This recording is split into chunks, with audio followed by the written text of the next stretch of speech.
सभी का maths with जय सिंह में बहुत बहुत स्वागत है। आई थिंक आप लोग बहुत ही मज़े में होंगे।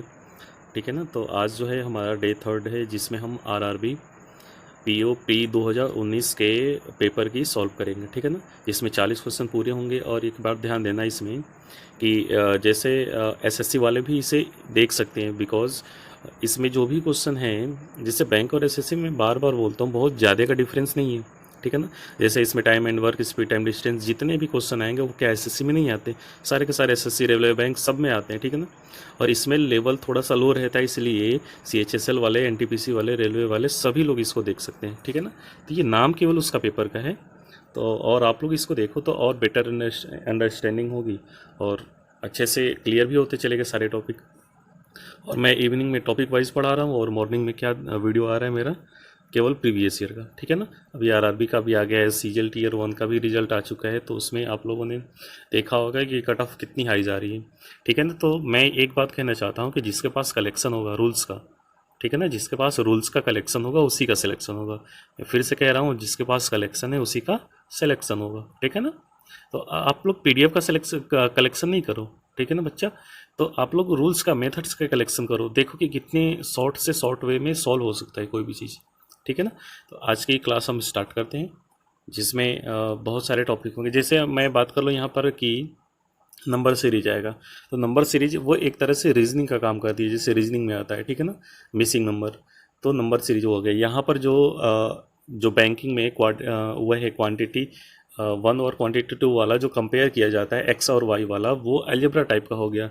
बाकी सारे के सारे मैथ सेम है एसएससी और बैंक के, तो फिर क्या इसमें डिफरेंस है, इसलिए मैं कह रहा हूँ सभी लोग इसे देखें। ठीक है ना। चलो तो स्टार्ट करते हैं और एकदम ज़बरदस्त तरीके से सॉल्यूशन होगा, धड़ाधड़ एकदम। चलिए, तो हमारा जो पहला क्वेश्चन है वो क्या है, नंबर सीरीज से। क्वेश्चन मार्क पे कौन सा वैल्यू आएगा ये पूछ रहा है। ठीक है ना। तो देखो ये जो है ये क्वेश्चन नंबर दिया हुआ है। ठीक है ना। इसको नहीं काउंट करना, इसको नहीं काउंट करना। 66 यहाँ से क्या दिख रहा है, यहाँ से 66 के बाद 75 है, तो क्या दिख रहा है, +9। ठीक है ना। यहाँ पे क्या दिख रहा है, -5। यहाँ पे क्या दिख रहा है, +9। यहाँ पे क्या दिख रहा है, दिखेगा -5 होना चाहिए था। ठीक है ना। 79 से -5 करेंगे तो क्या आएगा, 74। उसके बाद 74 में +9 करेंगे तो ये आएगा क्या। ठीक है।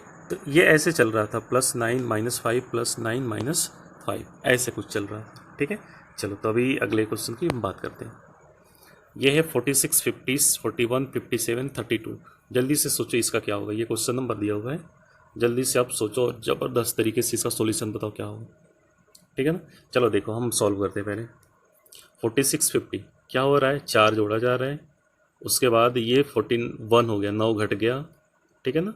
फिर क्या जोड़ा गया, 16 जोड़ा गया। उसके बाद क्या हुआ, यहाँ पर 25 घट गया। अभी आगे क्या होगा, आप सीधे सीधे बोल सकते हो कि 36 जोड़ा जाएगा। 36 और 32 कितना होगा, 68, 68, 36 एंड 32। हो क्या रहा था, प्लस माइनस प्लस माइनस। और ये है क्या, कैसे पता चला, स्क्वायर है सारे, देखो 2 3 4 5 6।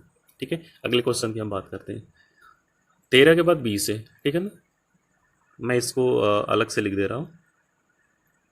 13 है, 20 है, उसके बाद क्या है, 46 है, उसके बाद 109 है, उसके बाद क्या है, 233 है, उसके बाद क्या है, 233 है। ठीक है ना। चलो हम इसकी बात कर लेते हैं। तो यहाँ का डिफरेंस देखिए, यहाँ का डिफरेंस देखिए 7। अच्छा, ये हमें कैसे पता चलता है कि हम डिफरेंस देखें सीरीज में या मल्टीप्लाई है, एडिशन या सब्ट्रैक्शन है। तो मैंने बताया हुआ था कि जब जब नंबर में गैपिंग छोटे छोटी की हो तो वो मैक्सिमम टाइम के लिए हमेशा लगभग वो डिफरेंस का होता है, डबल डिफरेंस, ट्रिपल डिफरेंस, कुछ भी हो सकते हैं। ठीक है ना। और जब गैपिंग छोटा नंबर अचानक बड़ा नंबर आ जाए, फिर बहुत बड़ा नंबर आ जाए, बहुत बड़ा नंबर आ जाए, तो ये जरूर इसमें मल्टीप्लाई का हो रहा होगा कॉन्सेप्ट, या तो स्क्वायर का कॉन्सेप्ट, क्यूब का कॉन्सेप्ट चल रहा होगा। ठीक है ना। तो ऐसे इसको गेस करते हैं। तो मैंने यहाँ पर पहला काम होगा, डिफरेंस ही चेक करेंगे तो अच्छे से समझ में आ जाता है। ठीक है ना। यहाँ पर क्या डिफरेंस है, 26 का। यहाँ पर क्या डिफरेंस दिख रहा है, 26 के बाद यहाँ पर देखोगे तो आप 63 की गैपिंग है। उसके बाद यहाँ पे गैपिंग कितनी की दिख रही है, 33 में से 9 हो जाएगा, ये तो 24 हो जाएगा। ठीक है ना। 124 आगे वाला हमें फाइंड करना है। इसकी गैपिंग क्या है, देख लो भाई आप, 19 गैपिंग है, इसकी गैपिंग क्या है? अब बोलोगे कि 37 है, अभी भी कुछ नहीं मिल रहा है। 61 है गैपिंग, ठीक है ना, अभी भी कुछ नहीं मिल रहा है। यहाँ पे गैपिंग कितनी की है? 18। यहाँ पे गैपिंग कितनी की है? 24। यहाँ पे गैपिंग कितनी की हो सकती है? 30। 6 का टेबल, ठीक है ना। तो 30 की गैपिंग होगी तो 61 में 30 जुड़ेगा तो क्या आएगा? 91, ठीक है ना। 124 में 91 जुड़ेगा तो क्या आएगा? 215, ठीक है। 233 में 215 जुड़ेगा तो 400 और 48, 448, पहला वाला ऑप्शन हो जाएगा। तो यहाँ पर आप देख सकते हो पहली बार difference, double difference, triple difference, ठीक है ना। तो यहाँ पर ट्रिपल डिफरेंस तक भी क्वेश्चन बन जाते हैं। और यकीन मानो कि 5 क्वेश्चन आ रहे हैं सीरीज के, तो 4 तो बहुत आसानी से बन जाएंगे, 5वें में थोड़ी मेहनत करोगे तो वो भी बन जाएगा, ठीक है ना। यहाँ पर 44 नंबर क्वेश्चन देखते हैं, क्या लिखा हुआ है? 3.5, उसके बाद पता नहीं।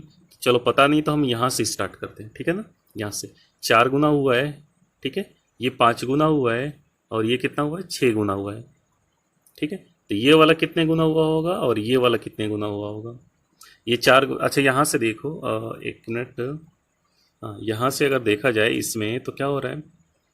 6 गुना, 5 गुना, 4 गुना, तो ये 3 गुना हुआ होगा, तो यहाँ पर 7 होना चाहिए था। देखो यहाँ पर 2 गुना करेंगे तो 7 आएगा, और 7 को 3 गुना करेंगे तो क्या आएगा? 21 आएगा, ठीक है। तो इस तरह से बिल्कुल इजीली सॉल्व हो सकता है। और इसमें की नंबर सीरीज बहुत ईजी आती है। देखो 7 से 4.5 हो गया है। जब भी फ्रैक्शन में आ जाता है, जब भी डेसिमल में आ जाता है, इसका मतलब फ्रैक्शन वाले नंबर का मल्टीप्लाई किया गया है, या सीधे सीधे हम बोलें कि डिवाइड किया गया है, किसी न किसी नंबर का डिवाइड किया गया। तो आप इसको ज़रा सॉल्व करना देखना 46 नंबर का कैसे होगा, ठीक है ना। इसका ज़रा सॉल्व करके देखना। 7 के बाद 4.5 आ गया है, तो ये 7 को आधा करके 1 जोड़ेंगे तो 4.5 आएगा क्या? 4.5, ठीक है। उसके बाद देखो 4.5 को डबल करके उसके बाद 5.5 आया है ना, तो अच्छा ऐसे भी कर सकते हैं, 1 का मल्टीप्लाई +1, ठीक है। तो क्या आएगा? 5.5। मैंने क्या किया? आधे का मल्टीप्लाई किया, फिर क्या किया? 1 का मल्टीप्लाई किया, ठीक है ना। अभी 2 का मल्टीप्लाई करेंगे, 5.5 में 2 का मल्टीप्लाई करेंगे 11, और 1 जोड़ेंगे तो 12। ये जो मल्टीप्लाई करने वाला टर्म है ये डबल होते जा रहा है, ठीक है ना। उसके बाद देखना, उसके बाद 12 में क्या करेंगे हम? 12 में 4 का मल्टीप्लाई करेंगे और 1 जोड़ेंगे तो क्या आएगा? 49। एक बार और आगे भी चेक कर लेते हैं। 49 में 4 के बाद किसका मल्टीप्लाई होगा? 8 का। 8 का मल्टीप्लाई करके 1 जोड़ेंगे तो कितना आएगा? 8 9 72, और 1 73, लास्ट डिजिट 3 आ रहा है, तो ये सही होगा बिल्कुल, ठीक है ना। आगे चेक नहीं करेंगे। तो इसमें क्या आंसर आया? 49। अगले क्वेश्चन की बात करते हैं। देखो बहुत ही जल्दी सॉल्व होगा, ठीक है ना। बच्चा घबराओगे तो कुछ नहीं होने वाला यहाँ पर, ठीक है ना। एकदम बिल्कुल आराम से इजीली सॉल्व करो। और मैं चाहूँ तो बहुत तेज़ पढ़ा सकता हूँ, लेकिन मुझे सभी बच्चों को समझाना है, इसलिए मैं बहुत धीरे धीरे पढ़ा रहा हूँ, ताकि अभी सारे बच्चे मेरी लैंग्वेज समझ सकें, ठीक है ना। उसके बाद देखो, ये मैंने इनइक्वालिटी बताई हुई थी कि कैसे निकालते हैं, ठीक है ना। मल्टीप्लाई करने पर हमें 90 चाहिए, और जोड़ने पर हमें क्या चाहिए? पहली बात कि हम साइन लिखेंगे, ठीक है ना। साइन लिखना होगा। साइन कैसे मैंने बताया था कि जैसे यहाँ पर क्वेश्चन में क्या दिया हुआ है? माइनस और प्लस दिया हुआ है क्वेश्चन में, तो आंसर में जो वैल्यू होगी वो क्या होगी? इसका अपोजिट, और इन दोनों के मल्टीप्लाई का अपोजिट, ठीक है ना, ये होगा। मैंने ऐसे कुछ बताया हुआ था लिखने के लिए, ठीक है। कैसे बताया हुआ था? फिर से सुन लो। पहला वाला साइन क्या होगा? अपोजिट। दूसरा वाला साइन क्या होगा? मल्टीप्लाई करने के बाद अपोजिट, ठीक है। तो माइनस है तो प्लस होगा, फिर प्लस माइनस का मल्टीप्लाई, माइनस हुआ, फिर क्या होगा? प्लस होगा। ये एक्स का हो गया। वाई में भी सेम होगा, प्लस प्लस होगा, क्योंकि सारी वैल्यू सेम है। अब देखो इसमें मल्टीप्लाई करने पर हमें 90 चाहिए, और जोड़ने पर 19, तो 10 और 9 का बनेगा क्या कॉम्बिनेशन? और 2x² का कोफिशिएंट 2 है, तो 2 से मैंने डिवाइड कर लिया, ठीक है। और देख दूसरी बात देखो, यहाँ पर सेकेंड वाले में 28 गुणे 2 लिखा हुआ है, ठीक है ना, यानी कि 56। तो 8 7 बनेगा क्या? मैं बोला था कि बड़े वाले नंबर को पहले लिखना, 8 यहाँ पर, 7 यहाँ पर। डिवाइड किससे करना है? हमें 2 से, ठीक है ना। सब में 2 से डिवाइड है तो हम डिवाइड को इग्नोर कर सकते हैं, ठीक है ना। हम सब में डिवाइड है 2 से, तो डिवाइड को इग्नोर कर सकते हैं, ठीक है। इतनी बात क्लियर हुई। अभी ज़रा बताना कि क्या आंसर आपको दिख रहा है? एक्स बड़ा है, वाई बड़ा है, क्या दिख रहा है? वैल्यू निकालने आ गया ना, लेकिन मैं इसमें क्या कर रहा हूँ? 2 को हटा दे रहा हूँ, क्योंकि सारे के सारे नंबर में 2 का डिवाइड है। अभी देखो, आप अगर 2 से डिवाइड करके अगर कंपेयर करते तो फंसते, बहुत थोड़ा सा दिमाग लगाना पड़ता। लेकिन एक न्यू बात सीखो कि यहाँ पर 2 को हटा ही देंगे क्योंकि चारों में 2 दिख रहा था। अच्छा, मैं क्या करूँगा कि कंपेयर कैसे कराते हैं, पहले वाले नंबर को कंपेयर कराते हैं। तो पहला नंबर इससे भी बड़ा है और इससे भी बड़ा है, तो अभी अपने माइंड में सोचेंगे कि ये वाला आंसर आ रहा है, X is greater than Y, ठीक है ना। उसके बाद हम क्या करेंगे देखो ज़रा, उसके बाद हम करेंगे इसका कंपेयर कराएंगे इन दोनों से, तो इससे भी बड़ा ये है और इससे भी बड़ा एक्स है, ठीक है ना। तो फिर से यही आंसर है, यानी कि X is greater than Y. Compare ऐसे कराएंगे तो कोई भी टर्म छूटेगा नहीं और गलती होने के चांस नहीं होंगे, ठीक है ना। चलो आराम से अगला क्वेश्चन देखते हैं। हमें मल्टीप्लाई करने पर क्या चाहिए, 42 चाहिए, और जोड़ने पर पहले तो साइन लिख लेते हैं, प्लस प्लस होगा, ठीक है ना। अपोजिट लिखेंगे इसका, फिर मल्टीप्लाई करा के अपोजिट लिखेंगे, ठीक है। तो 63, तो क्या हुआ इसमें किसका फ्रैक्शन कराओगे आप, 21 दोनों 42 समय चाहिए, तो 7 और 6 का फ्रैक्शन होगा क्या, डिवाइड होगा 2 से, ठीक है ना। और उसके बाद वाई में देखो इसमें भी प्लस प्लस दिख रहा है, तो 35 मल्टीप्लाई करने पर चाहिए, जोड़ने पर 12, तो 7 5 बनेगा क्या, ठीक है। ये जो लिखा हुआ है हमारा 3.5 लिखा हुआ है 3.5, और ये क्या लिखा हुआ है हमें 3 लिखा हुआ है। अभी ज़रा कंपेयर कराओ, इससे ये बड़ा है और ये भी बड़ा है, मतलब y इज़ ग्रेटर देन आ रहा है एक्स, y इज़ ग्रेटर आ रहा है, और इससे कंपेयर कराएंगे तो फिर से y बड़ा y बड़ा, ठीक है ना। तो y is greater than x, ये वाला आंसर हो जाएगा, बिल्कुल आराम से हो जाएगा, ठीक है ना। अब इसमें देखो माइनस प्लस है तो इसका भी प्लस प्लस होगा, प्लस प्लस होगा। आप देख लो, अपोजिट लिखेंगे, फिर दोनों साइन का मल्टीप्लाई करके अपोजिट लिखेंगे। 20 और 9 चाहिए तो 5 और 4 होगा। यहाँ पर मल्टीप्लाई करने पे 30 चाहिए तो 6 और 5 होगा, लेकिन 2 2 से डिवाइड है। 2 2 से डिवाइड क्यों कर रहे हैं, क्योंकि वाई स्क्वायर का कोफिशिएंट 2 है, और इस वाले में कुछ से डिवाइड नहीं किया क्योंकि एक्स स्क्वायर का कोफिशिएंट 1 है, ठीक है। इतनी बात क्लियर होगी। चलो अभी आगे की बात देखते हैं, कंपेयर कराते हैं। ये क्या लिखा हुआ है 3, ये क्या लिखा हुआ है 2.5 लिखा हुआ है, ठीक है ना। ये 3 लिखा हुआ है, ये 2.5 लिखा हुआ है। उसके बाद देखो कि ये 3 लिखा हुआ है और ये 2.5, इससे ये दोनों बड़े हैं, ठीक है ना, और इससे भी ये दोनों बड़े हैं, यानी कि X is greater than Y. दोनों से कंपेयर मैंने करा लिया, ठीक है। X square is equal to 16, तो एक्स की वैल्यू क्या होगी, यहाँ पर बच्चे ज़्यादा कन्फ्यूज होते हैं।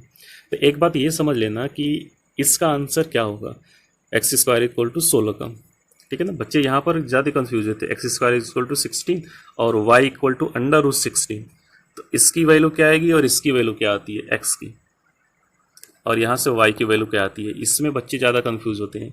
तो एक बात ध्यान देना, सीधी सी बात कि एक्स स्क्वायर पावर कितना है 2, तो 2 रूट आएंगे, 2 आंसर आएंगे, तो x की वैल्यू +-4 होगी। यहाँ पर y का पावर कितना है सिंगल, तो सिंगल रूट आएगा, क्या आएगा +4 केवल, ठीक है। जितने पावर होंगे उतने रूट आएंगे, उतने ही आंसर आएंगे। अगर यहाँ पर क्यूबिक होता तो 3 आंसर आते, ठीक है ना। चलो इतनी सी बेसिक बात समझ लो आप, ठीक है।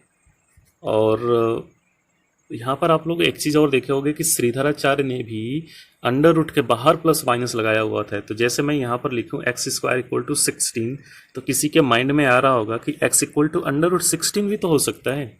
इसको जब स्क्वायर को उधर भेजेंगे राइट हैंड साइड तो होगा यही होगा, लेकिन बाहर प्लस माइनस आ जाएगा। श्रीधराचार्य ने भी एक्स रूट के बाहर प्लस माइनस लगाया हुआ है, ठीक है ना। तो हम लोग भी वही सीखेंगे। तो x की वैल्यू +-√16 इसलिए +-4 हो जाता है, जबकि y की वैल्यू केवल 16 दिया हुआ था रूट में, इसलिए y की वैल्यू मैंने 4 लिख दिया था, ठीक है। चलो आगे हम बात करते हैं, इसमें बेसिक वगैरह सब कुछ सीखते चलो। तो यहाँ से क्या आएगा +-4 और -4, यहाँ से वैल्यू क्या आएगी केवल 4 आएगी, y से क्या आएगा केवल 4 आएगा, पॉजिटिव आएगा। तो यहाँ पर क्या दिख रहा है इक्वल, देखिए इससे कंपेयर कराए तो y बड़ा दिख रहा है, तो y या तो बड़ा होगा x के या तो इक्वल होगा, ठीक है ना। पहले वाले से क्या दिख रहा है x इक्वल टू वाई, और इससे जब कंपेयर करा रहे हैं तो क्या दिख रहा है x is less than Y, ठीक है ना, यानी कि y is greater than x। तो इसको ऐसे जब दोनों को मिलाएंगे इन दोनों को तो क्या दिखेगा, x इज लेस देन और इक्वल टू वाई। यहाँ पे देखिए मैं इसकी PDF लिंक भी दे दूंगा, ठीक है ना, आप लोग वहाँ से डाउनलोड कर सकते हो बिल्कुल आसानी तरीके से। चलो इसको सॉल्व करते हैं। यहाँ पर क्या दिखा हुआ है, मल्टीप्लाई करने पे 24, पहले तो साइन लिख लेते हैं, प्लस प्लस होगा प्लस प्लस होगा। अजीब एग्जाम में सारे में एक ही जैसे साइन दिया हुआ है, कोई बात नहीं, हमें तो आना चाहिए लिखने। अपोजिट मल्टीप्लाई का अपोजिट रट डालो, इस बात को प्रैक्टिस इतनी कर डालो कि ये याद हो जाए बिल्कुल। मल्टीप्लाई करने पर 24 चाहिए तो 8 और 3 का बनेगा, डिवाइड किससे होगा 2 से, ठीक है। और यहाँ पर देखो 4 और 3 का कॉम्बिनेशन बनेगा, मल्टीप्लाई करने पर 12, घटाने पर 7, तो ऐसे बनाएंगे। तो ये क्या लिखा हुआ है 4, ठीक है ना। और ये तो जो है 1.5 लिखा हुआ है, माइंड में ही रखना। तो x और y बराबर दिख रहे हैं, तो एक रिलेशन ये आ रहा है x इक्वल टू वाई। दूसरा रिलेशन क्या दिख रहा है कि y बड़ा है इससे, ठीक है ना, y बड़ा है यहाँ से, और यहाँ से ये x बड़ा है दिख रहा है हमें, तो ठीक है ना। तो यहाँ पर आपको दिख रहा होगा कि एक बार x बड़ा है एक बार y बड़ा है, तो यहाँ पर सी एन डी होता है, कैन नॉट बी स्टेबलाइज। कैसे, फिर से मैं इसको दिखा देता हूँ, देख लो जरा, ठीक है। मैं फिर से इसको दिखा दे रहा हूँ, देखो ये वाला टर्म बड़ा है क्या y, तो ठीक है आप बोलोगे कि x y is greater than x, लेकिन मैं इससे कंपेयर करा दूँ तो कौन दिख रहा है बड़ा, x बड़ा दिख रहा है, तो आप क्या बोलोगे x is greater then y। तो एक बार x बड़ा एक बार y बड़ा, भांग का गोला खाए हो, बोलो भांग का गोला तो नहीं खाए हो। यहाँ पर ऐसा नहीं होता है कि एक बार तुम बड़े एक बार हम बड़े, ठीक है ना, जो बड़ा है वही बड़ा रहेगा। तो यहाँ पर ये क्या होता है, इसलिए इसको नो रिलेशन बोल दिया जाता है, या कैन नॉट बी स्टेबलाइज। ठीक है, अगले क्वेश्चन की हम बात करते हैं। ये अभी आगे डी आई देखो बहुत ही ईजी होती है, बहुत ही प्यारी डी है, और सॉल्व करोगे तो एकदम आसानी से सॉल्व होगी। कैसे सॉल्व करेंगे, इसमें क्या दिया हुआ है, एक्सपीरियंस का डाटा दिया हुआ है, ठीक है ना। तो डी को सॉल्व करने का एक अच्छा सा मेथड ये होता है कि आप, जैसे हमें यहाँ पर ए और सी में फ्रेशर चाहिए, तो ये तो एक्सपीरियंस है, तो इसमें से जो बच गया वो क्या होगा, फ्रेशर होगा। तो इसके लिए क्या करते हैं कि अगर एक बार इसको घटा करके लिख रहे हैं तो कहीं ऐसे जगह रब पे लिखेंगे जो अगली बार भी काम दे दे। इस बात को ध्यान देना, थोड़ा सा क्लियर जगह पर लिखेंगे इसको, ठीक है ना। उसको जिससे कोने में लिख देंगे ए का क्या, फ्रेशर। अब या ए का भी लिखे रहोगे ना तो तुम्हें पता है कि हमने घटा के लिखा हुआ है, क्या होगा 240 में से 96 घटाना है। तो देखो घटाने के लिए क्या करेंगे, 240 में से 100 घटाएंगे, क्या होगा 140, और 4 जोड़ देंगे क्योंकि मैंने 4 जोड़ ज़्यादा घटाया हुआ था, तो 144 ऐसे कोने में लिख देंगे, ठीक है। तो ऐसे लिखते चलोगे तो बिल्कुल आसानी से ये बनता चलेगा, और पीछे वाले डाटा का कहीं ना कहीं यूज़ होता है, ठीक है ना, इसलिए मैं बोल रहा हूँ कि इसको लिखते चलना कहीं ना कहीं, ठीक है। तो चलो ए और सी में हमें क्या चाहिए, फ्रेशर चाहिए, मेल और फीमेल कुल मिला के। ए में फ्रेशर कितने हैं, 144। सी में फ्रेशर कितने हैं, जरा घटाना, 320। ये तो सीधे सीधे हाफ दिख रहा है, हाँ सीधे सीधे हाफ दिख रहा है, 160। इसका एवरेज और डिफरेंस किससे करना है, बी और डी में किससे, अनुभव वाले, एक्सपीरियंस वाले। ये तो सीधे सीधे जोड़ देना है बी और डी का, ठीक है।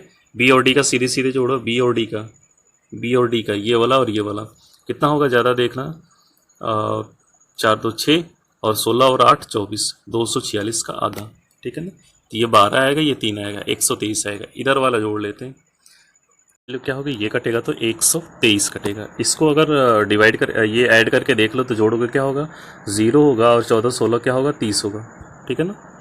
4 होगा, 1 मिनट, ये जो होगा 4 और 0 जोड़ेंगे 4 होगा, और 14 16 क्या होगा, 30 होगा। डिवाइड करेंगे तो 150 होगा, और 2 152, 152 में से 23 घटेगा, क्या होगा, 29। तो इस क्वेश्चन का सॉल्यूशन ऐसे था, बिल्कुल इजी तरीके से। यहाँ पर क्या पूछ रहा है, ए में फ्रेशर हमें पता है कि 144 है, मैं घटा चुका हूँ, इसीलिए बोल रहा था कि याद रखना उसको, ठीक है ना।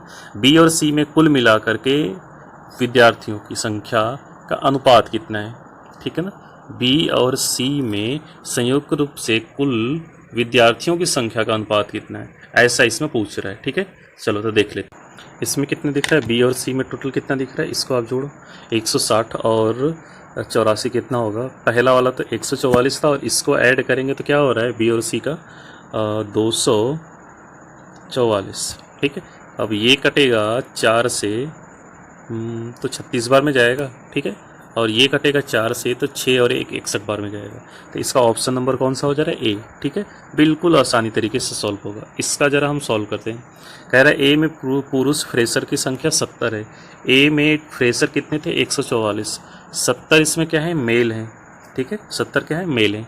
इसी कॉलेज में पुरुष कार्य मतलब एक्सपीरियंस की संख्या 48 है, और इसी कॉलेज में जो मेल है वो एक्सपीरियंस है उनकी संख्या 48 है। अच्छा, यहाँ पर मेल फ्रेशर कितने हैं, मेल फ्रेशर कितने हैं, 70। तो फीमेल फ्रेशर कितनी हो जाएंगी, अगर निकालना भी पड़ा तो 174 हो जाएंगी, 144 में से जो बच गया, ठीक है ना। तो और उसके बाद देखना इसी कॉलेज में मेल एक्सपीरियंस कितने हैं, 48, मेल एक्सपीरियंस कितने हैं, 48, और टोटल कितने हैं, 96। तो फीमेल एक्सपीरियंस कितने होंगे, वो भी 48 होंगी। तो पूछ क्या रहा है, ए में फीमेल कितनी है टोटल, ठीक है ना। तो इसको जोड़ लेंगे, 8 4 12, लास्ट में 2 दिख रहा है, ठीक है ना। तो इसको ऐसे ऐड करके हिट कर लेंगे, ठीक है। पूरा का पूरा हम सॉल्व कभी भी नहीं करेंगे। बात समझ में आ रही है, ठीक है। तो इसको अगर ऐसे सॉल्व किया जाए तो बहुत ही आसान होगा, ठीक है। 1 मिनट, हाँ, ए में महिला, ठीक है। लेकिन यहाँ पर देख लेना, 48 और 74 जोड़ेंगे तो 122 आ रहा है, ठीक है ना। तो ये वाला नहीं होगा, इसमें एक ऑप्शन ई भी रहा था जो कि कट चुका है, उसमें ना 90 होगा, या जो भी रहा होगा 122 रहा होगा ऑप्शन, तो वो हिट कर लेंगे, ठीक है ना। अभी इसमें से कट चुका है। तो चलो अभी अगले क्वेश्चन की बात कर लेते हैं। सीधे सीधे यहाँ पर जोड़ना ही तो है इसमें। और अगले क्वेश्चन में क्या बोला है कि यदि डी में महिला फ्रेशर की संख्या 98 है। अच्छा, तो डी में फ्रेशर की संख्या कितनी है? आप ज़रा घटाओ तो ज़रा, 60 में से 62 घटाएंगे तो 98 बचेगा। लेकिन कब यहाँ पर 2 हो गया, 2 में से 1 घटेगा तो क्या आएगा? 198, ठीक है। अच्छा, इसमें से 98 फीमेल हैं, ठीक है ना। मेल और फीमेल को हम बांट देते हैं 100 और 98 में। कह रहा है कि इसी कॉलेज में जो मेल है वो विद्यार्थियों की संख्या 40% है, जो फ्रेशर है। तो फ्रेशर जो हैं, यहाँ पर बोला है कि इसी कॉलेज में कार्य करने वाले फीमेल की जो संख्या है वो 40% है मेल से। देख लीजिएगा ज़रा, इसमें बोल रहा है इस कॉलेज में जो मेल हैं वो फीमेल, सॉरी यहाँ पर 1 मिनट गलती हो रही है। यहाँ पर जो फीमेल है वो मेल का 40% है, जो मेल एक्सपीरियंस है। जो फीमेल एक्सपीरियंस है उसकी वैल्यू क्या है? मेल एक्सपीरियंस का 40%। तो मेल एक्सपीरियंस कितने हैं? 100, उसका 40% कितना होगा? 40, ठीक है ना। इसकी वैल्यू 40 आ गई। तो अच्छा, ये जो है फीमेल एक्सपीरियंस की वैल्यू आई है। तो बाकी जो बच गए होंगे वो मेल एक्सपीरियंस होंगे, ठीक है ना। तो 162 में से 162 एक्सपीरियंस है, उसमें से 40 फीमेल हैं, तो मेल कितने होंगे? आप बताओ ज़रा, मेल कितने होंगे? 122 होंगे क्या? ठीक है, तो इसको ऐसे सॉल्व कर लेंगे। अभी ये नेक्स्ट DI आ चुकी है, DI 2 DI होती है इसमें, 2 DI कभी 3 DI आ जाती है, ठीक है ना। तो 50 से, इसलिए इसमें DI मस्ट होता है, इंपॉर्टेंट हो जाता है। ये वाला क्या दिया है? मेल फीमेल दोनों दिया है। और ये वाला क्या दिया है? फीमेल दिया है। तो ऊपर वाले में से नीचे वाला घटा के लिखेंगे तो क्या आएगा? ओनली क्या आएगा? फीमेल आ जाएगा, ओनली मेल आ जाएगा। ये पहली वाली लाइन किसकी दी गई है? मेल प्लस फीमेल की, मेल प्लस फीमेल। और ये क्या है? फीमेल की, ठीक है ना। चलो तो इसको भी हम सॉल्व करते हैं। इसमें कह रहा है कि ए से जो फीमेल की संख्या है, ए से महिला कर्मचारियों की संख्या का 10% और इसी संगठन में पुरुष कर्मचारियों का 20% एक प्रोजेक्ट के लिए चुना गया। तो उन पुरुषों और महिलाओं की कुल संख्या क्या थी जिन्हें इन प्रोजेक्ट के लिए चुना गया? तो ए से हमें क्या चाहिए? फीमेल चाहिए और उसका 10%। ए से हमें फीमेल चाहिए। ए से हमें फीमेल कितना दिख रहा है भाई? आप बोलोगे 120 दिख रहा है, ठीक है ना। थोड़ा सा ये एक बात और ध्यान देना कि एग्ज़ाम में इससे भी छोटा आता है, ऐसे दिखता है, ठीक है ना। इतना छोटा दिखता होगा, मैं तो यहाँ पर बड़ा करके दिखा दे रहा हूँ, लेकिन एग्ज़ाम में नहीं बड़ा देता है, ठीक है ना। इस बात को ध्यान देना। तो ए से हमें फीमेल चाहिए 120, उसका 10%, ठीक है ना। 10% क्या होगा? 12 होगा। आप इसको आराम से ऐसे ही लिख सकते थे, ठीक है ना। प्लस मेल कितने बच गए? 300 में से 120 फीमेल हैं, तो बच गया 180 मेल होंगे। और 180 का 20% 36 होगा, ठीक है ना। 180 गुणे 20 तो 360, 36 का बन रहा है ना। तो 0 0 कट जाएगा। 180 में 18 बचेगा, 20 में 2 बचेगा, तो 36। 36 और 12 कितना हो गया? 48। अच्छा 1 मिनट, ये तो जो आया है ये क्या आ रहा है? जो 120 और ये जो आया है इसमें क्या आ रहा है भाई? देख लेना, ये जो है वो आ रहा है संख्या कुल चुना गया, ठीक है ना। तो हम देख लेते हैं कुल कितने लोग थे, ठीक है ना। हम देख लेते हैं कि कुल कितने लोग थे, ठीक है, उसमें से कितने लोग चुने गए।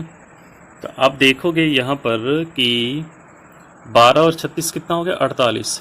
टोटल ए में 300 लोग थे, 300 लोगों में से 48 लोग चुना गया, तो कितने लोग चुने नहीं गए? 252। एकदम आसानी से ऐसे आंसर आ जाएगा, ठीक है। अगले क्वेश्चन की बात करते हैं। ये है क्वेश्चन नंबर 58। सी में मेल कर्मचारियों की संख्या तथा सी और डी में फीमेल का रेशियो बताना है। हमें रेशियो क्या चाहिए? सी से मेल और सी प्लस डी से क्या चाहिए? फीमेल। इसका हमें रेशियो बताना है। सी से मेल बताना ज़रा, ठीक है ना।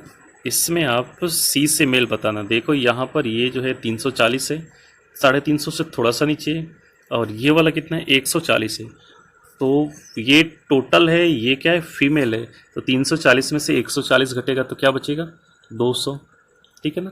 सी प्लस डी में फीमेल, तो सी में फीमेल कितनी है, 140, डी में फीमेल कितनी है, आप ज़रा इसको ध्यान से देख के बताओ, 230 दिख रही है क्या, ठीक है, ये 230 होगी। आप देख लो ज़रा इसमें, ये वाले की वैल्यू हमें पता नहीं है, ये वाले की, इस वाले गोले की वैल्यू पता नहीं है, तो इसमें आप देख के बताओ ज़रा। देखो ऊपर से 2 3 तीसरे नंबर पर है, तो 37 होगा,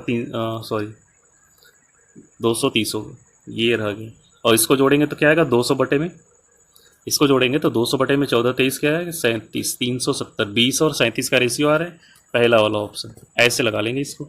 इसमें ये लास्ट क्वेश्चन है एक डीआई का, बी और सी में कुल पुरुष ए में महिलाओं की संख्या से कितने प्रतिशत अधिक है, बी और सी में संयुक्त रूप से कुल पुरुष, ठीक है ना, तो इसको इसकी वैल्यू निकालनी पड़ेगी। निकालिएगा ज़रा, बी और सी में कुल पुरुष कितने हैं, मैं निकाल रहा हूँ, बी प्लस सी में क्या, मेल, ठीक है ना, बी और सी में मेल निकाल रहा हूँ, कितना, बी में मेल देखो कितना होगा, 320 में से 160 घटेगा तो क्या आएगा, 320 में से 160 घटेगा तो क्या आएगा, 160 आएगा, ठीक है। और सी की बात करें मेल, सी की बात करें मेल, तो 340 में से 140 घटेगा तो क्या आएगा, 200, तो ये क्या हो गया, 360। अच्छा, तो अब फीमेल कितना बच गई ज़रा वो बताना, फीमेल कितना बच गई इसमें भाई, फीमेल कितना बच गए, ए में फीमेल, ए में फीमेल बता दो जरा आप, ए में फीमेल कितनी है, 120, ठीक है ना, ए में जो फीमेल है वो कितनी है, 120। अब पूछ रहा है कि कितने प्रतिशत अधिक है, ये कितना अधिक है, आप बोलोगे 240, किस से, 120 से, मल्टीप्लाई बाई 100, तो 200% आ रहा है क्या, ये देख लो 2 बार में कट जा रहा है, तो ये 200% है, ठीक है। अगले क्वेश्चन की बात करते हैं, ठीक है, ये वाला क्वेश्चन भी कह रहा है कि ए में 30% पुरुष, तो पहले मेल है कितने ए में वो तो बताओ, ए में मेल कितने आए थे भाई, आपको याद होगा, ए में जो मेल है वो कितना आया था, 180 आया हुआ था, 300 में से 120 घटेगा, 180, 180 का 30% क्या होगा, 54, ई में 40% पुरुष, इसकी वैल्यू तो अभी तक हम लोगों ने नहीं निकाली, तो ई वाला जो डाटा है वो दिख रहा है इसमें 380, ये वाला जो डाटा दिख रहा है 380 है, देख लो आप ज़रा, ये जो है 300 वाली लाइन है, एक मिनट, ये 300 वाली लाइन है, ये 300 वाली लाइन है, ये 290 वाली होगी और ये 280 वाली होगी, ठीक है, 300 वाली है, 400 वाली है, 400 वाली है, 400 वाली है, तो ये 380 होगी, ठीक है ना। चलो, तो ये जो है डीआई में यही प्रॉब्लम होती है कि छोटे छोटे इमेज जानबूझ के उसमें दे दिए जाते हैं ताकि आपका आई टेस्ट भी हो जाए, और एक बात याद रखना, आपका स्पीड टाइप भी टेस्ट हो जाता है उसी में, ठीक है ना, जब भी डिस्क्रिप्टिव होता है किसी एग्ज़ाम में, तो यहाँ पर दोनों बातें हो जाती हैं। ये 54 हो गया, तो ई में 40% पीजी है, तो ई का जो पहले मेल है वो तो निकालें हम, ई का मेल कितना होगा, 380 में से ये कितना है, घटाओ जरा आपको, 240, 380 में से 240 घटेगा तो कितना आएगा, 40 और 140 आएगा क्या, 140 का 40% कितना होगा, 140 का 40% कितना होगा, 56, 14 गुणे 4 56 होगा, ठीक है ना, और इसको ऐड करेंगे तो क्या होगा, 110 होगा, तो इसकी वैल्यू ये होगी, टोटल पीजी में वैल्यू की बात कर रहा था। अभी आ गया हमारा क्या, वर्ड प्रॉब्लम में हम कह रहे हैं ए और बी की वर्तमान आयु का अनुपात 4:5 है, और ए और सी का क्या है, 8 और 9।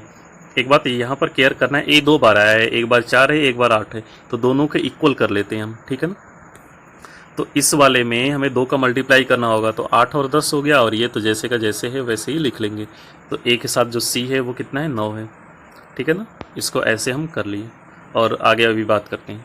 कह रहे ए और सी के बीच का जो अंतर है 5 वर्ष है, तो कितना है हमारा, 1 का डिफरेंस है, ठीक है ना, हमारा अभी फ़िलहाल कितने का डिफरेंस है, 1 का, तो 1 बराबर 5, तो इसकी एज कितनी होगी, 40, 50 और 45, ठीक है, तो इसका 11 वर्ष बाद एज क्या होगा, तीनों का सम, तो 11 वर्ष बाद इन सब में 33 जुड़ जाएगा, 11 साल इसका, 11 साल इसका, 11 साल इसका बढ़ेगा, ठीक है ना, तो आप सिंपली इसको ऐड कर सकते हैं, क्या 5 3 8 हो गया, उसके बाद सेकेंड डिजिट जोड़ते हैं, 4 5 9 4 13 13 और 3 16, 168 पहला वाला आंसर, ठीक है, इसको ऐसे सॉल्व करेंगे, बिल्कुल इजी तरीके से सॉल्व होगा, ठीक है ना। एक गांव में पुरुष की संख्या महिला की संख्या की 2 गुनी थी, ठीक है ना, मेल की संख्या फीमेल से क्या थी, 2 गुनी थी, गांव ए और बी में, ये क्या है, ए गांव ए के लिए है, ठीक है। गांव ए और बी में पुरुषों का अनुपात 1:3 था, मतलब ए में 1 पुरुष थे तो इसमें 3 है, तो यहाँ पर तो 2 दिख रहा है, तो यहाँ पर क्या लिखेंगे हम अपने 6 लिखेंगे। देखो 1:3 देखो हो गया कि नहीं हो गया, ठीक है ना। यदि गांव बी में महिलाओं की संख्या 78 थी, गांव बी में महिलाओं की संख्या कितनी थी, 78। ये संख्या थी, ये यूनिट में है, XYZ कुछ भी कर लो। और दोनों गांवों की कुल जनसंख्या क्या थी, 978, ठीक है ना। तो इसमें भी x लगा लो और ये तो x हो गया। तो देख लो कुल जनसंख्या आपको यहाँ पर क्या दिख रही है, 6, 2, 8, 1, 9, ठीक है ना। 9x + 78 दिख रही है इक्वल टू 978। तो x की वैल्यू यहाँ से 100 आएगी क्या, ठीक है। x की वैल्यू यहाँ से 100 है, तो a में महिलाओं की संख्या कितनी है, 100। देख लो a में महिलाओं की संख्या 100। तो इसको सिंपली ऐसे सॉल्व कर लिया मैंने।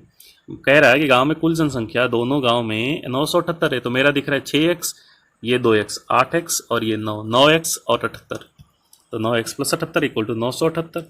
x की वैल्यू 100 आ गई, और फीमेल जो है a में 78 ही है, सॉरी 100 है। कह रहा है कि एक सर्किल का जो सरकमफ्रेंस है वो वर्ग की भुजा 4 का 4 गुना है, ठीक है ना। जो सर्किल का सरकमफ्रेंस है वो, अगर ये x है तो इसका जो सरकमफ्रेंस क्या है वो 4 गुना है। यदि इसका क्षेत्र एरिया 154 है तो इसका एरिया हमें बताना है। तो इसको आप सिंपली कैसे सॉल्व करोगे जरा बताना। इसको आप सिंपली कैसे सॉल्व करोगे, कह रहा है कि सर्किल का जो एरिया है 154 है, तो इसका रेडियस जो होगा 7 होगा। ये स्टैंडर्ड रिजल्ट है, इसलिए हमें याद है, ठीक है ना। आपको भी याद करना चाहिए स्टैंडर्ड रिजल्ट में। जब मैं मेंसुरेशन पढ़ाऊंगा तो उसमें स्टैंडर्ड रिजल्ट क्या होते हैं मैं बता दूंगा, ठीक है ना। बाकी आपको अगर नहीं आ रहा है तो मैं लिख दे रहा हूँ। कह रहा है कि एरिया जो है 154 है सर्किल का, तो एरिया क्या होता है πr² इक्वल टू 154। एक बात और याद रखना कि आप कभी भी πr² लिखने के से अच्छा है 22/7 r² लिखने की कोशिश करना, ठीक है ना। इस पर क्या लिखने की कोशिश करना, 22/7, ठीक है। 22 से ये 7 बार में कटेगा तो r की वैल्यू 49 यानी कि 7 आ जाएगी, ठीक है। अगर इसकी रेडियस 7 है तो 2πr, परिधि कितनी होगी 2, और पाई का मतलब क्या होगा 22/7, और रेडियस कितना है 7, तो 7 से 7 कटेगा तो कितना आएगा 44 आएगा, ठीक है ना। इतनी बात क्लियर है। तो अगर ये 44 है, 4x की वैल्यू 44 है तो x की वैल्यू क्या होगी 11, x की वैल्यू 11 है तो इसका एरिया क्या होगा 121 होगा, ठीक है। चलो अभी अगले की बात करते हैं। क्लियर है ना ये क्वेश्चन। यहाँ से मैंने क्या किया है 2πr निकाला है 44, लेकिन यहाँ पर तो 2πr क्या दिया हुआ था 4x, तो 4x बराबर 44, तो x की वैल्यू क्या आएगी 11, x की वैल्यू 11, तो उसी का मैंने वर्ग का स्क्वायर कर लिया, वर्ग की भुजा का। ये वाला 64 नंबर क्वेश्चन अच्छा है, इससे सॉल्व करिए। इसका बहुत ही इजी तरीके से सॉल्व होगा, केवल माइंड में देखते चलो।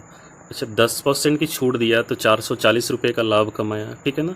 20% की छूट दिया तो उसे 330 रुपये का लाभ हुआ, तो मार्क प्राइस क्या है, ठीक है ना। अच्छा मार्क प्राइस पर डिस्काउंट कितना डिफर कर रहा है 10%, ठीक है ना। और उसका प्रॉफिट में कितना डिफरेंस हो रहा है देखो 400 से 330, 70। तो अगर 10% की वैल्यू 70 तो 100% की वैल्यू क्या होगी 700, ठीक है ना। ये 10% किसका है मार्क प्राइस का। तो अगर इसे स्टेटमेंट में लिखना हो तो हम ऐसे लिखेंगे, देखो MP का 10% 70 रुपये का डिफरेंस आ रहा है, तो MP का अगर 100% होता तो क्या आता 700, और MP का 100% क्या मतलब MP पूरा, आधी MP नहीं, मार्क प्राइस आधी नहीं पूरा। तो इस ये एक लाइन का ये ओरली भी कर सकते थे, माइंड में ही कर सकते थे, ठीक है। नेक्स्ट क्वेश्चन की बात करते हैं। कह रहा है कि एक टैंक में 3 इनलेट पाइप ABC हैं। C जितने समय में अकेले इस टैप का 1/4 भाग भरता है, A और B उतने ही समय में इस टैंक का आधा भाग भरते हैं, ठीक है ना। उसके बाद देखना, यदि तीनों पाइप एक साथ 8 घंटे में इस टैंक को पूरी तरह भर सकते हैं, ठीक है ना, 8 घंटे में पूरी तरह भर सकते हैं, तो C अकेले इस टैंक को भरने में कितना समय लेगा। ये भी ज़बरदस्त का क्वेश्चन है, इसे ज़रा सॉल्व करो जल्दी से। देखो बच्चों अगर प्रैक्टिस बनी रहेगी, स्पीड बनी रहेगी तो ज़बरदस्त होगा सॉल्यूशन, मज़ा आ जाएगा सॉल्व करने में। 20 मिनट में एकदम आराम से 40 क्वेश्चन हो जाते हैं मैथ्स के RRB में, ठीक है ना। यहाँ पर मैं समझा रहा हूँ तो थोड़ा टाइम लग रहा है, चलो ठीक है इसमें देखते हैं। कह रहा अच्छा आप लोगों ने फॉर्मूला तो देखा होगा ना MdH/W, क्या MdH/W equal to M1D1H1/W1 equal to ऐसे कर लेते हैं। तो इसमें जो दिया रहता है उसकी वैल्यू देख लेते हैं और जो नहीं दिया रहता है उसकी वैल्यू नहीं लिखते हैं। तो यहाँ पर मैन दिया हुआ है क्या C कितना काम कर रहा है 1/4, ठीक है ना। उसी समय में कौन काम कर रहा है, उतने ही समय में इस टैंक का आधा भाग कौन कर रहा है A और B। ए प्लस बी, ये क्या हो गया, मैन हो गया, अपन वर्क कितना कर रहे हैं, आधा, ठीक है ना। यहाँ से एफिशिएंसी अगर निकालेंगे सी अपान ए प्लस बी का, आप अगर एफिशिएंसी निकालोगे तो देख लो ज़रा कितना आ रहा है आपको इसमें, 1/2 आ रहा है क्या, इससे ये कटेगा और इसका ये पलट के 2 ऊपर जाएगा, फिर 2 क्या होगा, नीचे आएगा यहाँ पर, ठीक है। इसलिए मैंने बोल दिया कि 1/2 आ रहा है। सी की इफिशियंसी 1 है, ए प्लस बी की इफिशियंसी 2 है, कुल इफिशियंसी कितनी होगी, 3, ठीक है ना। तो अगर तीनों मिलकर के 8 घंटे में भरते हैं तो जो हमारा टोटल वर्क रहा होगा वो 8 × 3 24 रहा होगा, और सी से भराना है, एक की इफिशियंसी से 24 भराना है तो 24 घंटे लगेंगे इसमें। सिंपल सी लॉजिक है, ठीक है ना, बिल्कुल आसानी से। अगले क्वेश्चन की हम बात करते हैं। ए और बी ने 5,000 और 4,000 रुपये के साथ एक व्यवसाय शुरू किया। जिस समय ए और बी के निवेश किया था उस समय इसका अनुपात 4:3 था जब इन्होंने निवेश किया था तब, ठीक है ना। जिस समय के लिए निवेश किया था वो 4:3 था। यदि वार्षिक लाभ 48 रुपये था तो इसमें बी का हिस्सा ज्ञात करिए, ठीक है ना। तो हम ए और बी का जो प्रॉफिट है उसका रेशियो निकाल रहे हैं, क्या, पैसा और इसका टाइम, जिसका पैसा उसका टाइम। इसका टाइम कितना था, 4 यूनिट, और बी का पैसा कितना था, 4,000, और इसका टाइम कितना था, 3 यूनिट, ठीक है ना। ये देख लोगे 1000 से 1000 कटेगा और 4 से 4 कटेगा, तो क्या बचेगा, 5/3, ठीक है। तो इसमें बी का हिस्सा चाहिए, बी का हिस्सा कितना है, 3 आउट ऑफ 8, टोटल जो है 8 है, 8 में से जो है या तो 5:3 में से आप बांट लो सीधे सीधे, ठीक है ना। 4800 को 5:3 में आप बांटोगे तो क्या आएगा, 1800 और 3000, ठीक है ना। ये वाला जो आएगा 3000 और ये वाला आएगा 1800, या तो आप 3/8 आप 4800 करते तो 6 3 1800 ऐसे भी आ जाता, ठीक है ना। तो आप ऐसे भी सॉल्व कर सकते थे बिल्कुल इजीली। मैंने क्या किया, प्रॉफिट का रेशियो निकाला और 4800 को उसमें बांट दिया, ठीक है। ये सेम क्वेश्चन हो गया, हाँ सेम क्वेश्चन है 66 नंबर। चलो इसकी बात करते हैं। कह रहा है कि आशा ने 10% रेट से एक निश्चित धनराशि का निवेश किया। 2 वर्ष के अंत में उसे 36,000 रुपये कुल मिले। यदि उसने यह राशि 20% CI पर दिया होता, ठीक है, तो उसने इस राशि का वर्ष के अंत में कितना ब्याज कमाया होता है, ये ऐसा पूछ रहा है, ठीक है ना। इसको कैसे जल्दी से सॉल्व करेंगे ये भी देख लीजिए आप। पहली बात कि यहाँ पर 20% है, तो 20% के हिसाब से 2 साल का अगर सक्सेसिव से रेट निकालेंगे CI का जो जाएगा वो 44% आएगा। 44% का मतलब क्या है, 11 का मल्टीपल, 11 का मल्टीपल ये P हो जाता, ठीक है। इसमें ऐसे हिट कर सकते थे, बोलो ईजी है कि नहीं है, बात समझ में आई। मैं ऊपर से नहीं निकाल रहा हूँ, प्रिंसिपल नहीं निकाला, कुछ नहीं निकाला, मैंने यहाँ पर देखा कि 20% CI है, 2 साल के लिए है, तो CI का जो सक्सेसिव होता है ऐसे लगता है ना, x + y + x × y/100, 20 × 20/100। तो ये देखो ये 40 है और यहाँ से 4 मिलेगा तो 44% हो गया। तो इसको मैंने ऐसे ही सॉल्व कर दिया, ठीक है ना, 44%। बाकी अगर हमें बेसिक से सॉल्व करना होता तो वैसे भी हम सॉल्व कर ले रहे हैं, ठीक है ना। बेसिक से कैसे सॉल्व करेंगे, अच्छा बताना। 10% है SI है, सिंपल इंटरेस्ट, 2 साल में 20% बनाएगा और इसे दिया जा रहा है 36,000, ठीक है ना। तो 20% के हिसाब से CI का जो यहाँ का जो अमाउंट होगा कितना होगा, 120%। 120% की वैल्यू 36,000 है। देखो यहाँ पर बस ये समझो कि 3 गुना है, तो 100% की वैल्यू 30,000 होगी, ठीक है ना। जो हमारा प्रिंसिपल होगा वो कितना होगा, 30,000 रुपये होगा। अब 30,000 रुपये का 44% आप निकाल दो, ठीक है ना। 1,2,1,2,0,2,0 आएगा, ठीक है। 44 × 3 करोगे तो 132 आएगा। तो ऐसे भी कर सकते थे, ठीक है ना। तो बहुत टफ नहीं था, लेकिन यहाँ से अगर ऐसे इस ढंग से सोचते तो बहुत ईजी होता, ठीक है ना। सोचने का ढंग बदलो, अपना सोचने का ढंग बदलो। कह रहा है कि एक बर्तन में 48 लीटर दूध और पानी का मिश्रण है, जिसमें दूध पानी का 3 गुना है, ठीक है ना। यानी कि मिल्क और वाटर का रेशियो क्या है, 3:1, यानी कि ये जो है 36 लीटर है और ये है 12 लीटर। आगे देखते हैं। इस मिश्रण में 10 लीटर निकाला जाता है और 20 लीटर शुद्ध पानी मिला दिया जाता है। तो अंतिम मिश्रण में पानी और दूध की मात्रा में अंतर कितना होगा, डिफरेंस कितना होगा, ऐसा इसमें पूछ रहा है। तो ज़रा सॉल्व करिए। चलो देखना है यहाँ पर मैंने क्या बताया है कि 3:1 था, तो ये कितना होगा, 36 और ये कितना होगा 12 लीटर, ये एक्चुअल वैल्यू है, ठीक है ना। कह रहा है कि इसमें से 10 लीटर निकाला जा रहा है। अच्छा बताओ 3:1 था, 3:1 था, यानी कि टोटल कितना था 4। तो जिस रेशियो में है उसी रेशियो में निकलेगा भी, ठीक है ना। तो यहाँ से 7.5 निकलेगा और यहाँ से 1 निकलेगा। समझ में नहीं आई बात? देखो यहाँ पर फिर से देख लेते हैं।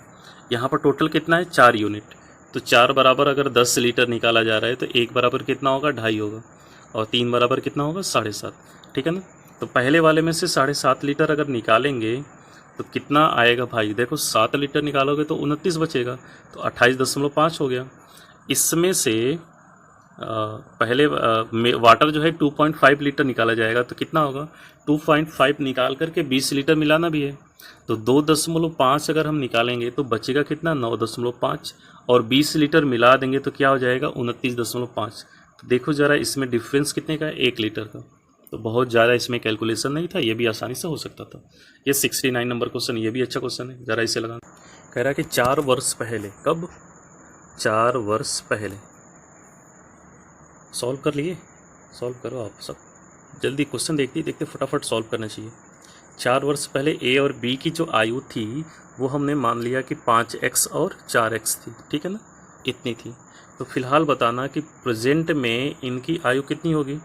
देखो ये 4 वर्ष पहले था 5x, तो अभी जो होगा 5x + 4 होगा, और इनकी आयु का सम कितना होगा 4x + 4। तो प्रेजेंट में सम जो है टोटल इतना है, ठीक है ना। और x वर्ष बाद, अगर x वर्ष बाद बोलें तो इसमें भी x, एक मिनट, इसमें x नहीं लेना पड़ेगा, हमें कुछ और मान लेते हैं, इसको y कर लेते हैं, ठीक है ना, नहीं तो x मैच कर जा रहा है तो आप कंफ्यूज हो जाओगे। तो x ईयर बाद कितना होगा देख लेना, फिलहाल इसको जोड़ के लिख लेते हैं, 9y + 4 और 4 8, और कितना हो जाएगा 2x हो जाएगा। x वर्ष ये भी बढ़ेगा और x वर्ष ये b वाला भी बढ़ेगा, ठीक है ना। तो 9y + 8 + 2x हो गया। अच्छा अभी ये कब है x वर्ष बाद, और x वर्ष बाद यहाँ से आप एज निकालोगे तो 2x + 44 आएगी। देख लो ज़रा, एवरेज दिया है x + 22, तो जो सम होगा वो 2x + 44 होगा। यहाँ से 2x से 2x कटेगा, 8 उधर जाएगा, तो y की वैल्यू 36/9 यानी कि 4 आएगी। तो y की वैल्यू 4 है, तो b की उम्र कितनी है 16, लेकिन कब 4 साल पहले। कब है 4 साल पहले, 4 साल पहले 16 साल का था, तो अभी भी होगा 20 साल का, और ठीक है ना। लेकिन यहाँ पर एक ही आयु ज्ञात करनी है ना, 2 वर्ष पहले एक ही आयु हमें ज्ञात करनी है, ठीक है। देख लेते हैं, y की वैल्यू अगर 4 है तो 5y की वैल्यू, यहाँ पर मैं इसको रफ कर दूँ क्या, इतनी बात अगर क्लियर होगी तो मैं इसको रफ कर दे रहा हूँ, ठीक है ना। चलो अभी देख लेते हैं, ये जो है -4, 4 साल पहले अगर ये है तो यहाँ पर वैल्यू जो है 20 आ रही है, ठीक है ना। तो प्रेजेंट में क्या रहा होगा 24 रहा होगा, 4 साल बढ़ाना है ना, तो अगर प्रेजेंट में 24 है तो 2 साल पहले क्या रहा होगा 22, ठीक है। तो इसका आंसर ऐसे फाइंड हो सकता था ईजिली, ठीक है। अभी चलते हैं नेक्स्ट क्वेश्चन पर। कह रहा है कि दूध और पानी के मिश्रण में पानी जो है 25% है, एक दूध वाला 20 लीटर मिश्रण बेचता है और 15 लीटर दूध के साथ 15 लीटर पानी भी मिलाता है। क्या बात है, गजब। अब दूध की सांद्रता पानी की तुलना में 150% अधिक है, तो मूल मिश्रण में दूध की मात्रा ज्ञात कीजिए कितनी थी। सॉल्व करिए, ये भी बिल्कुल आसानी से सॉल्व होगा। मिश्रण ये मिक्सर एलिगेशन ये सब बहुत ज़्यादा टफ नहीं होते। चलो देख लेते हैं। इनिशियली मिल्क एंड वाटर का रेशियो क्या था 3:1। देखो 75% पानी, 75% दूध और पानी कितना है 25%, इसमें बोला है ना 25% पानी। कह रहा है कि एक दूध वाला 20 लीटर मिश्रण बेच देता है। चलो 20 लीटर मैंने बेच दिया, क्या किया मैंने 20 लीटर मैंने बेच दिया। 20 लीटर बेचने के बाद क्या रेशियो बनेगा, यही रेशियो रह जाने वाला है, बदलने वाला नहीं है, ठीक है ना। इस वाली लाइन से ऊपर अगर हमें जाना होगा तो 20 लीटर जोड़ के जाना होगा, ठीक है ना। चलो आगे की हम बात करते हैं। कह रहा है कि 15 लीटर दूध के साथ 15 लीटर पानी मिला है, मतलब दोनों बराबर मिला रहा है। तो अब दूध की सांद्रता जो है 150% अधिक है, 150% अधिक है यानी कि 250% है, तो ये 5 और 2 का रेशियो बनेगा, ठीक है ना। देखो 150% अधिक है यानी कि इसका ये 250% है, मतलब 2.5 गुना है, ठीक है।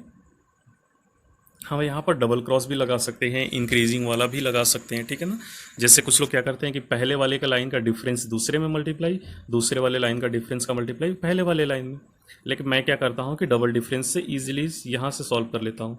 ठीक है ना। किसका मल्टीप्लाई करना है, कुछ नहीं, 6 होगा, इसका मल्टीप्लाई डबल क्रॉस प्रोडक्ट में क्या होता है कि क्रॉस का मल्टीप्लाई करते हैं, 6 और ये 5, अंतर कितने का आया, 1 यूनिट का, ठीक है ना।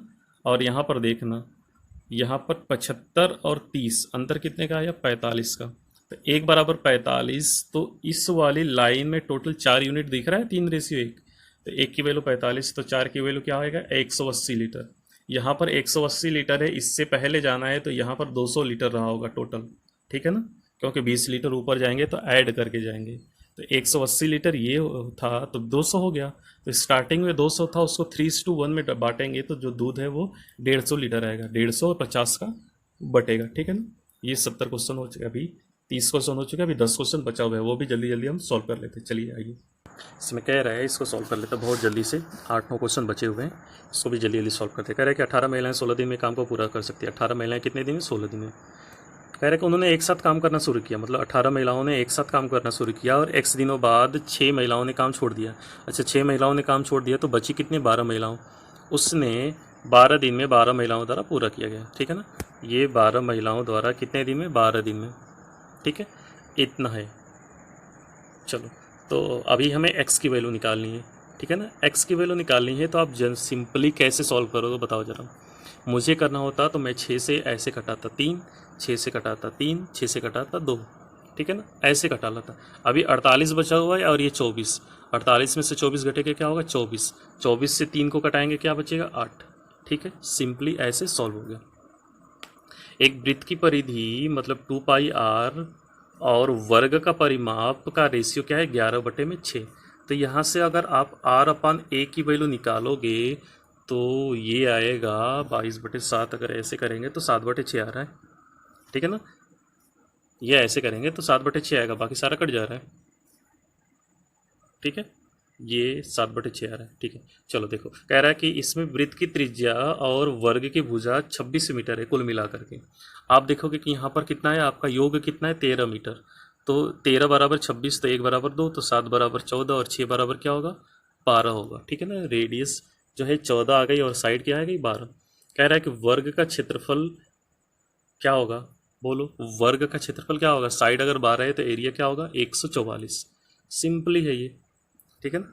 अगले क्वेश्चन की बात करते हैं कि इस क्वेश्चन को हम सिंपली सॉल्व कर लेते हैं। कह रहा है कि 6 साल पहले, ठीक है ना, बी की माँ और बी की आई का अनुपात कितना था, 7:3, ठीक है ना। मैं इसको ऐसे ही लगा दूंगा डबल क्रॉस प्रोडक्ट से, देखना बीच में कहीं प्रेजेंट रहा होगा और 8 साल बाद का बात बोला जा रहा है। क्या बोला जा रहा है कि यह रेशियो कितना होगा, 7:4। तो देखना पहले और दूसरे लाइन में डिफरेंस कितने का है, 14 साल का। तो 14 साल ये भी बढ़ गया होगा, ये भी बढ़ गया होगा। ये हो रहा है 28 और ये हो रहा है 21। डिफरेंस कितने का हुआ है, 7 यूनिट, ठीक है ना। और यहाँ पर डिफरेंस देखना होगा ना, तो इसका डिफरेंस और इसका मल्टीप्लाई करा लेना है। अगर नहीं भी कराओगे तो वही आएगा। देखो 14 7 जा और 14 4 जा का डिफरेंस जो होगा 14 3 जा होगा, यानी कि 42 होगा। तो 7 यूनिट की वैल्यू 42, तो 1 यूनिट की वैल्यू क्या आएगी, 6, ठीक है। तो 1 यूनिट की वैल्यू 6। तो यहाँ पर देख लेते हैं 3 यूनिट की वैल्यू क्या होगी, 18 होगी ना। लेकिन 18 कब था, 6 साल पहले 18 साल का था, तो प्रेजेंट में जो होगा वो 24 साल का रहा होगा, ठीक है। ऐसे इसको हिट कर लेंगे। डबल क्रॉस प्रोडक्ट का बहुत ही ज़बरदस्त यूज होता है, इसलिए मैं बोलता हूँ डबल क्रॉस प्रोडक्ट याद रखो, समझा करो। बाकी अगर आपको बेसिक वाले मेथड से लगाना होता है तो मैं वैसे भी बता दे रहा हूँ, वैसे आप कैसे सॉल्व करोगे, ठीक है ना।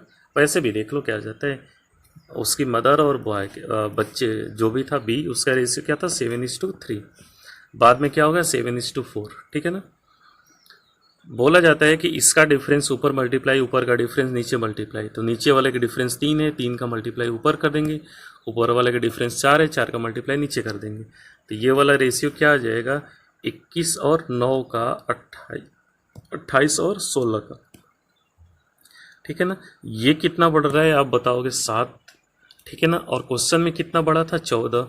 1 बराबर 14, तो 7 बराबर 14, तो 9 बराबर क्या होगा, 18।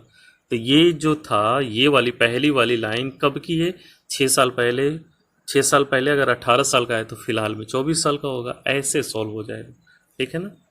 74 का 74 वाला भी इजी है। कह रहा है कि विपरीत दिशाओं में ट्रेवल करते समय 200 मीटर और 255 मीटर लंबाई वाली दो रेलगाड़ियां 7 सेकेंड में एक दूसरे को पार कर जाती है। अच्छा, विपरीत दिशा में जो स्पीड का सम होगा S1 plus S2, speed equal to distance होगा। डिस्टेंस ज़रा देख के बताना टोटल कितना है, 455, और नीचे time, speed equal to distance upon time, ठीक है ना, ये आएगा। तो इसको कटाओगे तो 65 बार में कट जाएगा स्पीड का जो सम है। और सेम डायरेक्शन में क्या दिया हुआ है, सेम डायरेक्शन में स्पीड घटती है तो जो डिस्टेंस 455 ही रहने वाला है, लेकिन टाइम जो है 91 दे दिया है। तो ये कितने बार में कटेगा, 5, ठीक है ना। S1 प्लस S2 65 है, S1 माइनस S2 5 है, तो S1 जो होगा 35 होगा और S2 जो होगा वो 30 होगा। देख लो, सिंपल सी बात है, इसमें बहुत ज़्यादा वो नहीं करना है। तो धीमी गति वाली यानी कि 30 मीटर पर सेकेंड, 30 मीटर पर सेकेंड को किलोमीटर पर आवर में बदलेंगे तो क्या होगा, 108 किलोमीटर पर आवर, ठीक है ना, 108 किलोमीटर पर आवर। ऐसे आंसर हम निकाल। लास्ट के 5 क्वेश्चन सिंप्लीफिकेशन के हैं और आप देखना कितने ज़बरदस्त तरीके से सॉल्व होगा। अप्रॉक्सीमेशन के क्वेश्चन है, ठीक है ना। चलिए इसको सॉल्व करते हैं। पहले आप 1 मिनट में इसको सॉल्व करिए, ज़रा बहुत जल्दी से सॉल्व करिए, करते रहिए और जल्दी से आंसर बताइए। चलिए मैं सॉल्व करता हूँ। यहाँ पर लिखा हुआ क्या है, 36 प्लस यहाँ पर क्या लिखा हुआ है, 9 गुणे 14 126 होगा, ठीक है ना। और 10 इधर, ये 11 है, 11 इधर से आएगा तो इधर आकर के प्लस का 11 बनेगा, ठीक है ना। तो ये जोड़ो ज़रा, 36 और 26 और 11, इसको ऐड करना है तो पहले यहाँ से 10 इसको देंगे तो 36 और ये भी 36, 172 और 1 बचा हुआ है तो 173 इसमें हो जाता आंसर। यहाँ पर लिखा हुआ 7 गुणे 4 28 प्लस 20 प्लस 12, ये 40 हो जाएगा, ये 40 हो जाएगा और ये कितना होगा 20, क्या आएगा आंसर 60। ऐसे सिंप्लीफिकेशन के क्वेश्चन आते हैं। ये लिखा हुआ है 7/6 गुणे 18, ठीक है ना, प्लस 33, तो ये 3 बार में कटेगा, 3 गुणे 7 21 होगा, 21 का और 33 जोड़ेंगे तो कितना होगा, 54 होगा, ठीक है ना। 31, 33 और 21, 21 और 33 जोड़ेंगे तो क्या होगा 54। ऐसे सॉल्व होगा, देखना ज़रा। ये 121 लिखा हुआ है, ये 5 लिखा हुआ है और ये माइनस का 9 लिखा हुआ है और 8 का स्क्वायर इधर आएगा तो क्या होगा, प्लस का 64 होगा, इक्वल टू क्वेश्चन मार्क। ये देखना माइनस का 4 दिख रहा है क्या, इस माइनस के 4 को यहाँ पर ले जाएंगे तो केवल 60 बचेगा। 60 और 121 क्या होगा, 181। सिंपली सॉल्व होगा। 14 प्लस ये जो होगा 256 माइनस 220, ठीक है ना।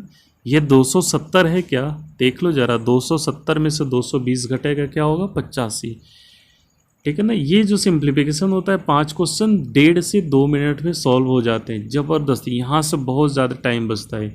ये 13 और 6 78 होगा क्या, मल्टीप्लाई प्लस 7 और 81, ये 9 दिख रहा है ना, 9 का स्क्वायर 81, ये कितना होगा, ये देखना 7 होगा, 56 होगा और 78 हमें जोड़ना है। तो सिंपली इसको जोड़ोगे तो 7 8 15, 7 6 13 और ये 5 1 6, 645। सिंपली सॉल्व हो गया। 2 मिनट हमें लग रहा है कि 10 से 15 सेकेंड लगे हुए हैं। मैं समझा रहा हूँ तो, स्क्रीन पे लिख रहा हूँ तो, ठीक है ना। अदरवाइज़ मैं तो ओरली कुछ कैलकुलेशन कर लेता, तो आप भी ऐसे कर सकते हो बिल्कुल। आप सब बच्चों की कैलकुलेशन हमसे तेज़ होती है, स्ट्रॉन्ग होती है, ठीक है ना। तो चलिए, ये रहा RRB PO प्री 2019 का पेपर, ठीक है ना। ये जो था 2019 का पेपर था। अगले सेशन में हम कुछ और नया लेके आएंगे, प्रीवियस ईयर ही लेके आएंगे, देखते हैं तो, ठीक है ना।